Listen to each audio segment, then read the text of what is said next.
আসসালামু আলাইকুম রহমতুল্লাহ। কি অবস্থা সবার, কেমন আছেন আপনারা সবাই? গত একদিন আগে আমি দুইটা বাজিগারের বাচ্চা নিয়ে আসছি। ওই বাচ্চাগুলার মা মারা গেছে, ওই জন্য আমাকে একজনে ফোন দিয়েছিল, আমি গিয়ে নিয়ে আসছি। এখন ওই জন্যটাকে হ্যান্ড ফিটিং করব। আমি গত ভিডিওতে বলছিলাম হ্যান্ড ফিটিং করার ভিডিও যদি আপনারা চান তাহলে কমেন্টে জানান। আপনারা অনেকেই কমেন্টে জানাইছেন যে হ্যান্ড ফিটিং করার ভিডিও চান, তাই আমি আজকে একটা ভিডিও নিয়ে আসছি। এই ফাঁকিটাকে হ্যান্ড ফিটিং করাইতেছি কিভাবে, আপনারা তো দেখতে পাচ্ছেন।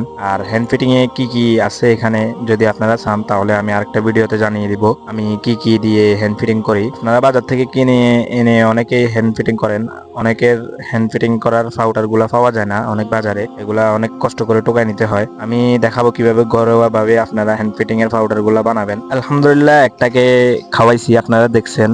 এখন আরেকটাকে খাওয়াবো। এদেরকে একটু ছোট বেশি, 1 মাসের বাচ্চা এগুলা, মা মারা গেছিল ওই জন্য নিয়ে আসি। এখন হ্যান্ড ফিটিং করবেন কিভাবে আপনারা তো দেখতে পাচ্ছেন। এরা প্রথম প্রথম পাইপটা গালে নেয় না, অনেক কষ্ট করে সেফে পাইপটা ঢুকাই দিতে হয়।